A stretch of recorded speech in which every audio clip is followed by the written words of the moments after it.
ಘನತ್ಯಾಜ್ಯ ವಿಲೇವಾರಿ ಘಟಕ ಅಸಮರ್ಪಕ ನಿರ್ವಹಣೆ ಗ್ರಾಮಸ್ಥರಿಗೆ ತೀವ್ರ ತೊಂದರೆ ಉಂಟು ಮಾಡುತ್ತದೆ ಎಂದು ವಿರೋಧಿಸಿ ಆರೋಗ್ಯ ಸಮಸ್ಯೆ, ನಾಯಿಗಳ ಕಾಟ, ಕಲುಷಿತ ವಾತಾವರಣದಿಂದ ಸ್ಥಳೀಯರು ಹಾಗೂ ಸುತ್ತಮುತ್ತಲ ಗ್ರಾಮಸ್ಥರಿಂದ ದಿಢೀರ್ ಪ್ರತಿಭಟನೆ ಹಮ್ಮಿಕೊಳ್ಳಲಾಯಿತು. ಸ್ಥಳಕ್ಕೆ ಆಗಮಿಸಿದ ನಗರಸಭೆ ಆಯುಕ್ತರಿಗೆ ಗ್ರಾಮಸ್ಥರು ತರಾಟೆಗೆ ತೆಗೆದುಕೊಂಡರು. ಸಾಗರ ತಾಲೂಕು ಭೀಮನಾಯಿರಿ ಗ್ರಾಮ ಪಂಚಾಯಿತಿ ವ್ಯಾಪ್ತಿಯ ಸಂಗಳ ಗ್ರಾಮ ಸರ್ವೆ ನಂಬರ್ 93ರಲ್ಲಿ ಸಾಗರ ನಗರಸಭೆಯ ಘನತ್ಯಾಜ್ಯ ವಿಲೇವಾರಿ ಘಟಕ ನಿರ್ವಹಿಸಿದ್ದು, ಇದರ ಅಸಮರ್ಪಕ ನಿರ್ವಹಣೆಯಿಂದ ಕಲುಷಿತ ನೀರು ರೈತರ ಹೊಲಗಳಿಗೆ ಮತ್ತು ಜನವಸತಿ ಪ್ರದೇಶಗಳಿಗೆ ನುಗ್ಗುತ್ತಾ ಇದ್ದು ಹಾಗೂ ಘಟಕದ ಹೊರಗೆ ಯಾವುದೇ ಭದ್ರತೆ ಇಲ್ಲದೆ ಜಾನುವಾರುಗಳು ಒಳಗೆ ನುಗ್ಗಿ ತ್ಯಾಜ್ಯಗಳನ್ನು ತಿಂದು ಸಾವನ್ನಪ್ಪುತ್ತಿರುತ್ತವೆ. ಆ ಸ್ಥಳದಲ್ಲಿ ಬೀದಿ ನಾಯಿಗಳ ಸಂಖ್ಯೆ ಹೆಚ್ಚಾಗಿದ್ದು, ರೈತರ ಜಾನುವಾರುಗಳ ಮೇಲೆ ಆಕ್ರಮಣ ಮಾಡಿ ಜಾನುವಾರುಗಳು ಹುಚ್ಚು ಹಿಡಿದು ಸಾವನ್ನಪ್ಪುವಂತಾಗಿದೆ. ಸಂಗ್ರಹವಾದ ಒಣಕಸಗಳ ನಿರ್ವಹಣೆ ಮಾಡಲು ಆಗದೆ ನಗರಸಭೆಯ ಅಧಿಕಾರಿಗಳು ತ್ಯಾಜ್ಯಕ್ಕೆ ಬೆಂಕಿ ನೀಡುತ್ತಿದ್ದಾರೆ. ಇದರ ಪರಿಣಾಮ ವಾಯು ಮಾಲಿನ್ಯ ಉಂಟಾಗಿದ್ದು ಸುತ್ತಮುತ್ತಲಿನ ಗ್ರಾಮದ ಜನರಿಗೆ ಉಸಿರಾಟದ ಸಮಸ್ಯೆಗಳು ಉಂಟಾಗಿದೆ. ಆದ್ದರಿಂದ ನಗರಸಭೆಯ ಆಡಳಿತ ಮಂಡಳಿ ಹಾಗೂ ಅಧಿಕಾರಿಗಳ ಬೇಜವಾಬ್ದಾರಿತನದಿಂದ ಬೇಸತ್ತು ಘನತ್ಯಾಜ್ಯ ಘಟಕದ ಎದುರು ಪ್ರತಿಭಟನೆ ಮಾಡಿದ್ರು.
ಒಂದು ಇದು ನಮ್ಮದು ಭೀಮನೇರಿ ಗ್ರಾಮ ಪಂಚಾಯತಿ ಸಂಗ್ಲಾ ಗ್ರಾಮದಲ್ಲಿರುವಂಥ ಒಂದು ತ್ಯಾಜ್ಯ ವಿಲೇವಾರಿ ಘಟಕ.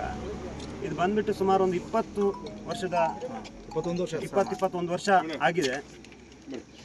ಅದು ಆಗಿರತಕ್ಕಂಥ ಉದ್ದೇಶ ಒಳ್ಳೆಯದು, ಆದರೆ ಇಲ್ಲಿ ಆಗ್ತಕ್ಕಂಥ ಪರಿಣಾಮ ಭಾಳ ಇಲ್ಲಿ ದುಷ್ಪರಿಣಾಮ ಬೀರ್ತಾ ಇದೆ. ನಮ್ಮ ಜನರ ಸುತ್ತಮುತ್ತಲ ಒಂದು 8 ಹಳ್ಳಿಗಳ ಮೇಲೆ ಇದು ದುಷ್ಪರಿಣಾಮ ಬೀರ್ತಾ ಇದೆ.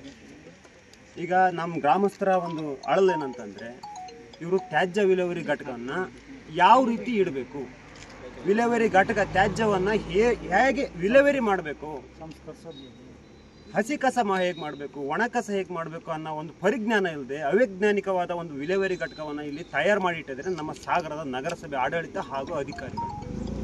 ಇದರ ವಿರುದ್ಧ ನಮ್ಮೆಲ್ಲರ ಒಂದು ಆಕ್ರೋಶ. ಇದನ್ನು ಈ ಕ್ಷಣದಲ್ಲೇ ಅವರು ನಾವು ಈಗ ಒಂದು ಮನವಿ ಕೊಡ್ತೀವಿ. ಈ ಕ್ಷಣದಲ್ಲೇ ಇದಕ್ಕೆ ಸಂಬಂಧಪಟ್ಟಂಥ ಅಧಿಕಾರಿಗಳು ಅಲ್ಲಿ ಇರತಕ್ಕಂಥ ನಗರಸಭೆ ಕೌನ್ಸಿಲರ್ಗಳು 31 ವಾರ್ಡಿನ ಕೌನ್ಸಿಲರ್ಗಳು ಬಂದು ಇಲ್ಲಿ ಅವರು ನಮ್ಮ ಅಹವಾಲನ್ನು ಸ್ವೀಕರಿಸಬೇಕು. ಹಾಗಂತ ಅವರು ಸ್ವೀಕರಿಸಿದ್ರೆ ನಾವು ಇಲ್ಲಿಂದ ಹೋಗೋರಲ್ಲ, ನಾವು DC ಅವ್ರನ್ನ ಕರೆಸ್ಬೇಕಂತ ಇಲ್ಲಿ ಒಂದು ಮನವಿ ಕೊಡಕ್ಕೆ ಬಂದಿದ್ದೀವಿ. ಇದರಿಂದಾಗಿ ನಮ್ಮ ಸುತ್ತಮುತ್ತಲಿನ ಜಾನುವಾರುಗಳು ಸಾಯ್ತಾ ಇದ್ದಾವೆ. ಇಲ್ಲಿಂದ ನಾಯಿಗಳು ಈ ಸುತ್ತಮುತ್ತಲಿನ ಈ ಒಂದು ಅಕ್ಕಿ ಮನೆಯ ಒಂದು ಅಜ್ಜಿಯನ್ನು ಹೋದ ವರ್ಷ ಕಡಿದು ನಾವು ಮನವಿ ಕೊಟ್ಟಿದ್ವಿ AC ಅವರಿಗೆ, ಅದು ಏನೂ ಗಮನ ಅವರು ತಗೊಂಡಿಲ್ಲ. ಅದಕ್ಕಾಗಿ ನಮ್ಮ ಜನಗಳು ಈ ಒಂದು ಪ್ರೊಟೆಸ್ಟನ್ನು ಮಾಡ್ತಿದ್ದೇವೆ. ನಮಗಿದು ಶಾಶ್ವತ ಪರಿಹಾರ ಬೇಕು. ಯಾಕಂತಂದರೆ ಇದು ಸಾಗರ ಸುತ್ತಮುತ್ತಲಿನ ಒಂದು ಈ ಪರಿಸರ ಮಾಲಿನ್ಯ ಮಾಡ್ತಕ್ಕಂಥ ಒಂದು ಉದ್ದೇಶನೂ ಇವರಲ್ಲಿದೆ. ಆಕಸ್ಮಿಕವಾಗಿ ಬೆಂಕಿ ಅಂತಾರೆ, ಉದ್ದೇಶಪೂರ್ವಕವಾಗಿ ಇಲ್ಲಿ ಹಾಕಿದ್ದಾರೆ. ಹಾಗಾಗಿ ಇದರ ವಿರುದ್ಧ ನಮ್ಮ ಪ್ರೊಟೆಸ್ಟು, ನಮ್ಮ ಬೇಡಿಕೆಗಳು ಸುಮಾರು ಇದ್ದಾವೆ. ನಾವು ಹೇಳ್ತೀವಿ ಯಾವ ರೀತಿ ಮಾಡಬೇಕು ಹೇಗೆ ಅಂತ, ನಾವು ಅಲ್ಲಿ ರೈಟಿಂಗ್ಸ್ ಕೊಡ್ತೀವಿ. ನಮ್ಮ ಮನವಿ ಅವ್ರು ಬರಬೇಕು. ನಗರಸಭೆ ಅಧ್ಯಕ್ಷರು, ಸದಸ್ಯರು ಹಾಗೂ ಆಯುಕ್ತರು, ಇದು ಸಂಬಂಧಪಟ್ಟಂಥ ಅಧಿಕಾರಿಗಳು ಬಂದು ನಮ್ಮ ಇಲ್ಲಿ ಅಹವಾಲನ್ನು ಸ್ವೀಕರಿಸಬೇಕು. ಹಾಗೆ ನಮ್ಮ ಮುಂದಿನ ಬೇಡಿಕೆ ಅವರು DC ಅವರ ಇಲ್ಲಿ ಕರೆಸಬೇಕು. ಇಲ್ಲಿ ಅವರ ಒಂದು ವಸ್ತುಸ್ಥಿತಿಯನ್ನು ಇಲ್ಲಿ ನೋಡಬೇಕು. ಆವಾಗಾದರೂ ಅವರಿಗೆ ಅರ್ಥವಾಗುತ್ತಾನಂತ ಇಲ್ಲಿ ನಮ್ಮದೊಂದು ಮನವಿ.